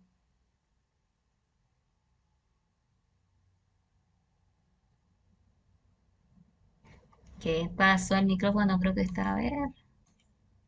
No, está bien. Mm, ¿Qué hacían? A binario. ¿Cómo hacías a binario? Los de redes tienen que saber porque tienen que convertir direcciones IPs. Yo vi en una tesis que le pidieron convertir a hexadecimal, si no me equivoco, la IP. Y la verdad no se acordaba. ¿Nadie se No acuerda? recuerdo, no recuerdo, ingeniero. Dividiendo. Dos. Mediante Dividiendo. divisiones sucesivas. Ajá, dividiendo, dividiendo, dividiendo. Sí, ¿Sí? sí, Muy es bien. cierto. Divisiones enteras sucesivas, ¿no? Porque el otro es restas sucesivas de potencias de la base. Pero bueno. Entonces, por ejemplo, si tenemos un número como en base 10, a ver, 3, 5, 8, yo necesito hacer restas sucesivas entre la base que es 10, ¿sí? ¿Cuánto es 358 entre 10? 35. Y aquí el resto va a ser 8. Y luego le dicen sucesivas porque pues vuelves a dividir. Bueno, esto es entre 10 que lo he dividido. Me va a agarrar dígitos de la base 10. No, tengo que llevar a base 5. Tengo que dividir entre 5. Ahora sí. 3, 5, 8 entre 5, ¿de a cuánto? Ahora sí, ayúdenme. Nadie tiene calculadora. Da 7. 7, pero 71 sería, ¿no? Sí, 5 por 7, 35. 1 por 5, 5. ¿Y aquí cuánto sobra? 3.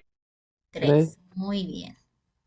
Ya estamos recordando. Yo igual me olvidé. Qué raro si estoy haciendo hace unos días esto. Dividido entre 5, otra vez, de a 1, 4, ¿sí? 1, 3 ¿no sería?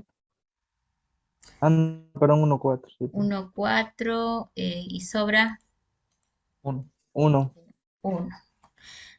Nos ayuda a saber que nunca nos puede sobrar mayor o igual que el 5, ¿sí? Los residuos deben ser menores que la base a la que quiero convertir. Otra vez.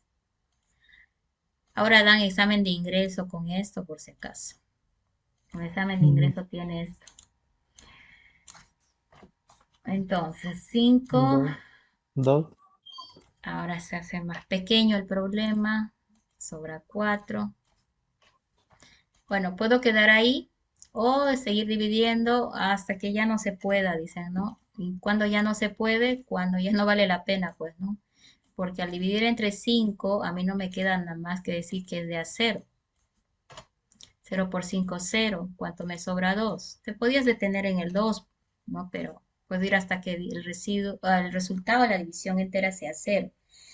Y los dígitos de conversión se encuentran en sentido inverso. ¿Sí? Entonces ahí un poquito el problema del revés. Este está con un 2, luego el 4, luego el 1 y luego el 3. ¿Sí? 2, 4, 1 y 3. Entonces llevado a base 5 sería 2, 4, 1, 3. Listo, ya está convertido.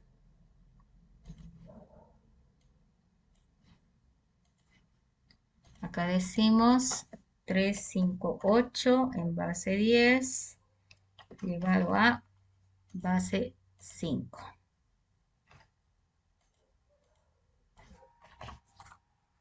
Ya está. Ahora, ahora hay que llevarlo a código, pues, ¿no?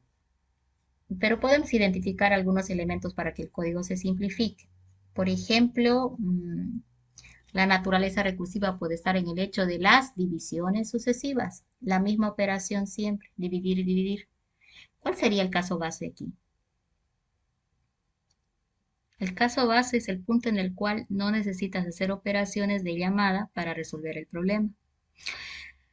El caso base es el punto en el cual se detiene.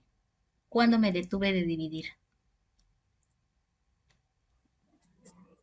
Cuando ya el divisor ya no era. Bueno, va en 2. Puede ser cuando queden 2, pero yo opté Ujú. porque cuando el resultado sea 0, ¿cierto? Ah, ya, Porque ok. la siguiente división hubiera sido 0 dividido entre 5. Pues no tiene ya sentido eso, tampoco, porque 0 entre 5 es de a 0. Me sobra 0. Para el infinito siempre va a ser 0. No hay sentido en eso. Entonces, nos detenemos cuando llego a 0. Entonces, si hablábamos del caso base, el rojo sería para mí esto, ¿sí?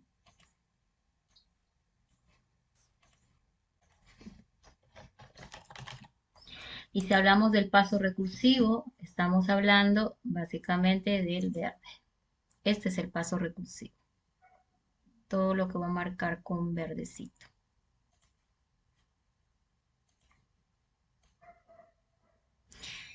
Ok, ahí. Paso recursivo.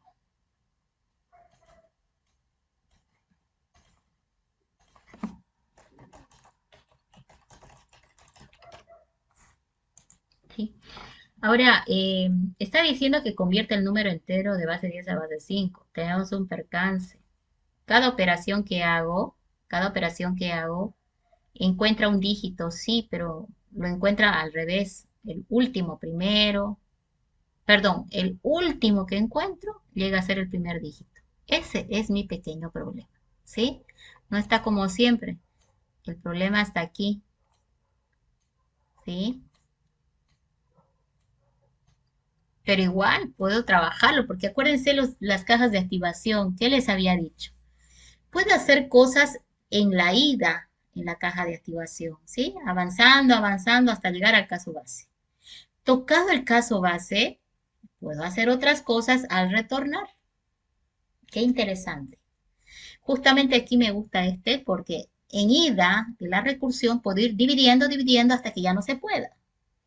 Cuando toque caso base, en el desapilado voy a aprovechar de que estoy tocando al 2, pues que es el primero. En el siguiente desapilado, ¿a quién voy a tocar? Al 4. Y en el siguiente desapilado, ¿a quién voy a tocar? Al 1. Y en el siguiente desapilado toco al 3. ¿Sí? Qué interesante es. Los voy a ir tocando uno por uno. Ahora, en este ejercicio no nos han limitado. A mí me pueden decir en un ejercicio, solo puede usar operaciones de cálculo numérico para encontrar el resultado, ¿no? Me pueden limitar a eso. Aquí no me han limitado. Entonces aquí yo estoy abierta a utilizar cualquier estrategia. O sea, aquí aún me preocupa, en el desapilado estoy pisando los dígitos de conversión en el orden correcto, ¿sí? En el desapilado. Pero me preocupa cómo los voy a pegar, ¿no? Es un 2, luego cómo se va a convertir en 4, luego en 1, luego en 3. Entonces, aquí, por ejemplo, mi análisis recursivo prácticamente ya está hecho. Tengo identificado el caso base, tengo identificado cómo voy a hacer el paso recursivo, tengo identificado cómo voy a construir el resultado, que es en el desapilado, pero ahorita tendríamos que leer bien el enunciado y determinar cómo voy a pegar esos dígitos, porque al final tengo que pegarlos, pues, ¿no? Primero voy a atrapar al 2, ¿cómo hago que detrás del 2 se ponga el 4? ¿Cómo hago detrás del 4 que se pegue el 1 y luego el 3? O es más, tal vez pudiera encontrar una estrategia donde yo, por ejemplo, pillé el 3 primero, ¿verdad? Fue el primero que encontré. Y luego, en vez de pegarle atrás a la derecha el 3, pegarle a la izquierda el 1. Y luego pillo el 4, pegarle a la izquierda el 4. Y luego pillo el 2, pegarle a la izquierda el 2. ¿Sí? ¿Cómo puedo hacer eso? Ah, esa es la pregunta.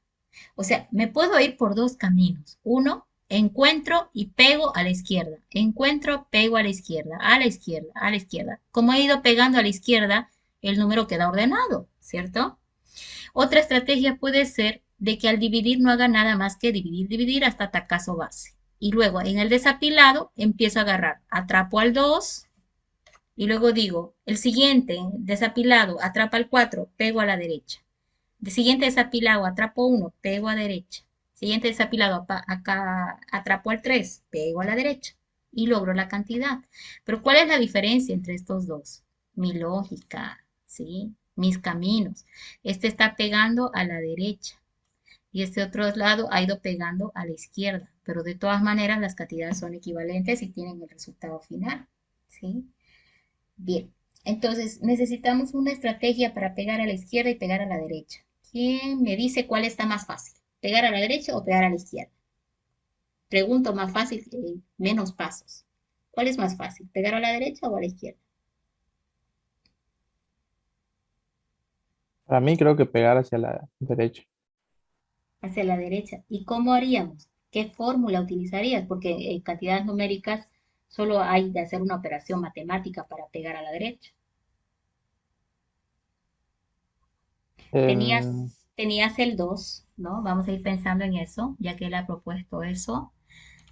Ok, tenemos al 2. Ojo que ahora estamos como que navegando en posibilidades. Ay, ¿dónde está mi selector? Ok, vamos a pegar un poquito.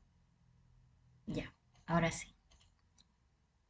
Quiero ahora concentrarme en cómo vamos a hacer el pegado en derecho. Otros ya se ponen a programar, sí, está bien, pero yo todavía voy a pensar un rato por acá. ¿Qué hacemos para pegar a la derecha? A ver, teníamos el 2. Estoy pisando al 2. Pero ahora ese 2 se tiene que convertir en un 4, 24, ¿cierto? Entonces, ¿qué hago?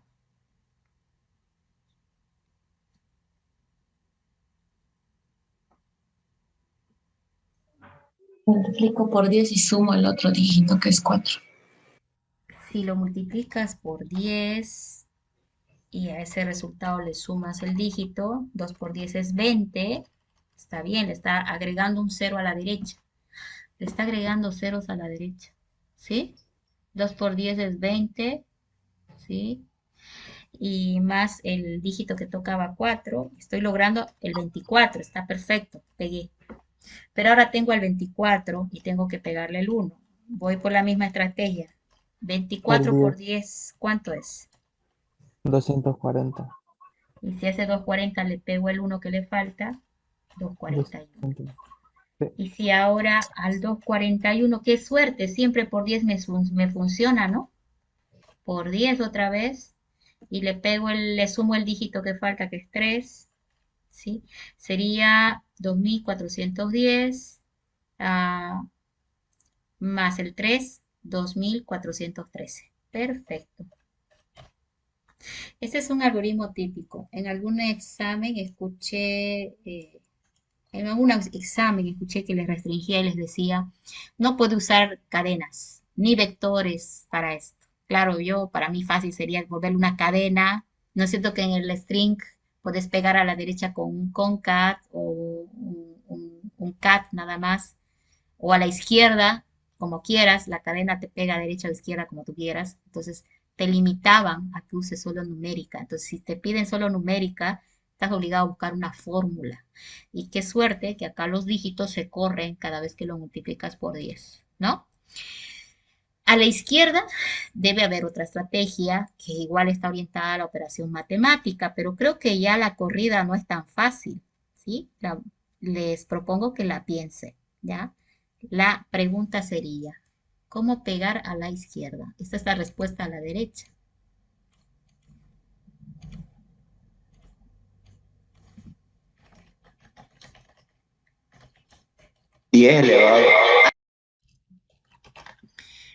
No la escuché. Habla de potencia.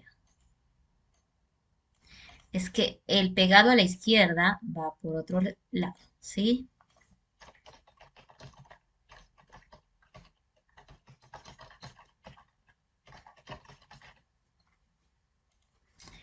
Uy, a ver, quiero acordarme.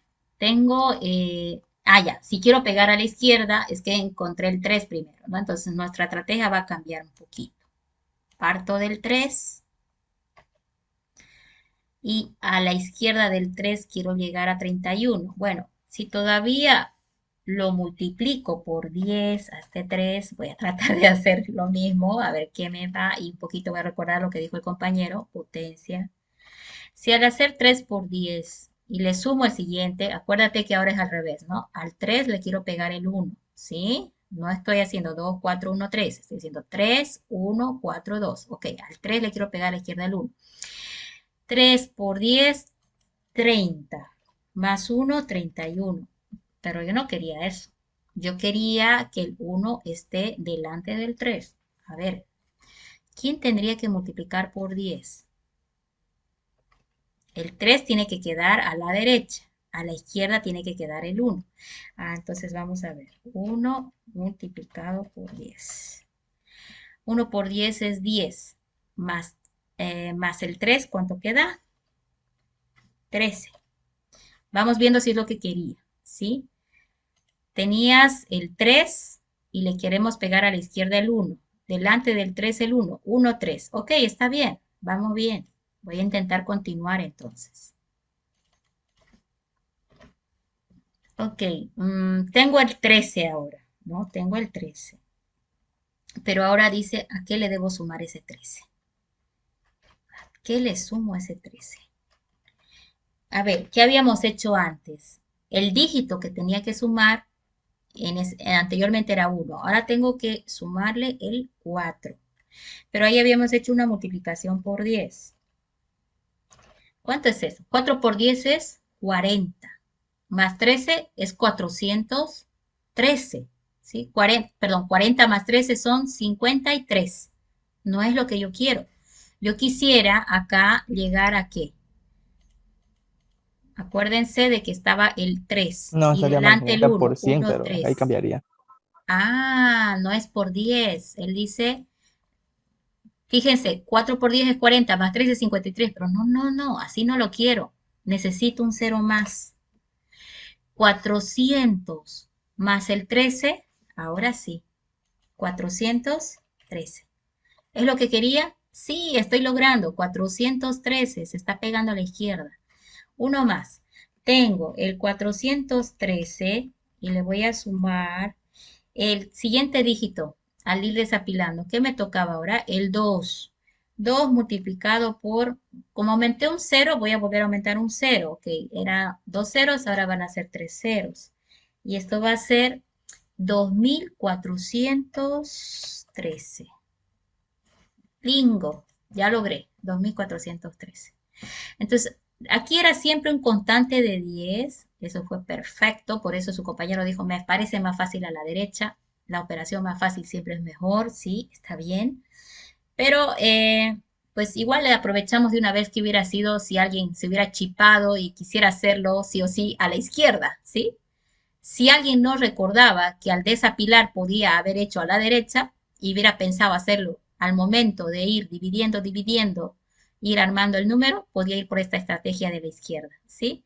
Esta segunda estrategia en fórmula se ve más complicada, pero ojo, generaba, calculaba, generaba, calculaba, generaba, calculaba, generaba, calculaba. En el apilado podía aplicar esta fórmula. Mientras que la otra persona, un poquito más viva, dijo, no, apilo, apilo, apilo, y me parece más fácil hacer esto en el desapilado. Ok, entonces este dígito a la derecha lo podemos hacer en el desapilado. ¿Sí? Y este dígito a la izquierda, más bien lo podemos hacer al momento de apilar. ¿Sí? Hoy quiero que quede sentado de que en recursiones, esa es la belleza de la recursión, ¿sí? Puedes hacer cosas a la ida, otras cosas a la vuelta, o puedes ir combinando, hago una cosa a la ida y complemento a la vuelta. Es justo lo que está haciendo el segundo algoritmo. Está haciendo apilar, apilar, apilar para dividir. Y en el desapilado está construyendo el resultado. Qué lindo, ¿sí? Aprovecha en las dos vías. Porque de todas formas, todo lo que apiló se tiene que desapilar. No hay forma de evadir eso. Ah, de repente eso me faltó alguna vez explicarles a los estudiantes. Lo que apilas debe desapilarse. No se puede quedar a mitad. Pues sería cualquier cosa. Bueno, ahora, ¿qué problema hay con la segunda fórmula? Lo que dijo el compañero. La segunda fórmula requiere que el valor no siempre sea el constante de 10, sino que esté elevado a una potencia. ¿Cómo puedo lograr este 10? Bueno, creo yo que acá ya lo podemos poner así. Por ejemplo, este es 10 elevado a la 1, ¿cierto? Este otro 100, ¿cómo lo logro? Como 10 elevado al cuadrado, ¿sí? Y el otro 1000, ¿cómo lo logro? Como 10 elevado al cubo, ¿sí? Entonces, ¿tengo o no tengo razón en esa fórmula? Y eso ustedes lo pueden controlar, ¿no? Otros, pues yo lo vería así, miren, el 10 es un constante, siempre es 10, 1, 2. La potencia está aumentada en 1 en cada uno de los pasos. La otra. Alguien por ahí más curioso, más minucioso me va a decir, oiga, pero pues aquí yo veo una relación directa entre la potencia y la cantidad de dígitos que tiene el número. Aquí la potencia es 3 y resulta que yo estoy manejando 3 dígitos. ¿Sí? Sí, hay una relación directa. Potencia contra los dígitos que tiene. Aquí la potencia es 1 y los dígitos son uno solo. Hay una relación directa. ¿Ya? Entonces, si no quieres usar muchas variables, te puedes ir por ahí, pero yo voy a ver costos. Debe ser costoso determinar cuántos dígitos tiene cada cantidad. Debe ser costoso, debe tener un costo. Alguien tal vez me diga, bueno, agarro la cantidad, lo llevo a una cadena y le digo a la cadena length. El length de una cadena te dice la longitud de cadena. ¿Listo? Entonces, miren, Esto ya depende de la viveza. Ojo, digo viveza, no digo viveza criolla. La viveza criolla es cuando me quieres engañar, ¿ya? Viveza significa tu método, tu estrategia. Yo aquí veo dos formas de controlar la potencia. Uno, que es un valor que va incrementando porque vas buscando el siguiente dígito, 1, 2, 3. Otra es de acuerdo a la cantidad de dígitos que tienes, ¿sí? La potencia se va armando y vas logrando. Ok, jóvenes, la siguiente clase entonces vamos a trabajar con el algoritmo recursivo. En el caso 1, que es este que analizamos, con dígitos a la derecha, que es el sencillito, y vamos a intentar avanzar al caso 2 de dígitos a la izquierda. El objetivo es mostrar esto en análisis. Me he tomado más tiempo del de siempre, porque de acá se pueden derivar un montón de problemas también en solución, ¿ya? Entonces, vamos a hacer el ejemplo y pues esto también sería interesante, ¿sí? Que lo logremos hacer, ¿ya? Yo creo que en el práctico lo voy a poner para este lado, ¿ya? Y alguno que es curioso, ¿no? Se va a adelantar y lo va a hacer, ¿no? Y ese día me va a decir, ah, yo lo tengo más cortito. Y yo le voy a decir, bueno, está bien, está perfecto. Mi objetivo, ojo, les digo, es crear una demo, modelo, no un algoritmo que te funcione y que no sepas de dónde salen los números. Entonces, en ese algoritmo modelo les voy a demostrar que esto que analizamos aquí va a ser exacto como lo pensamos. Y en el momento de revisar con los diagramas de activación, les voy a demostrar que el desapilado igual funciona igual, ¿sí? Entonces vamos a hacer ambos y bueno, va a servir como un primer buen ejemplo de lo que es un algoritmo orientado a tipo numérico, que es lo más simple que podemos hacer. Y obviamente alguien luego va a decir, con cadena lo puedo resolver y pues se anima y hace sus conversiones y tal vez le salga también pues sencillo, sobre todo este tema, ¿no? Del apilado o perdón, de la construcción de la cantidad, ya que los dígitos están al revés. En cadenas es más fácil concatenar a la derecha o concatenar a la izquierda, ¿ok? Nos vemos entonces el día lunes, ya. Normalmente siempre 1:30, por favor, tengo una clase antes, entonces me doy un tiempito para armar lo siguiente que es con ustedes y pues empezar. ¿Listo? No sé si alguien tiene alguna pregunta.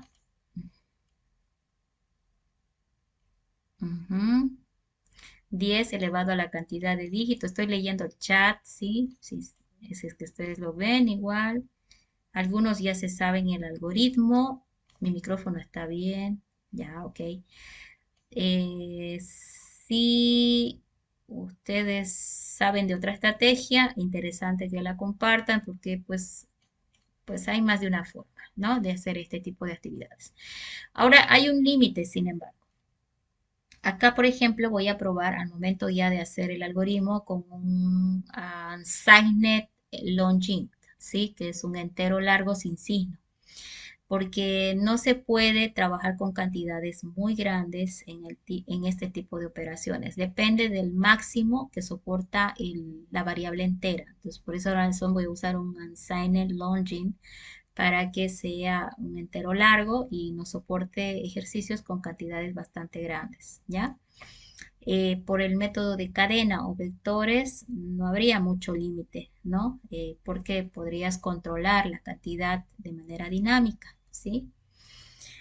Bueno, entonces nos veríamos el lunes.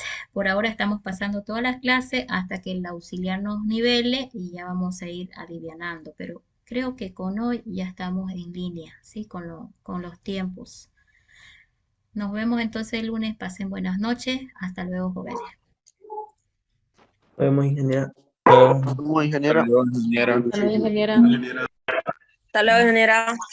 Chao, chao.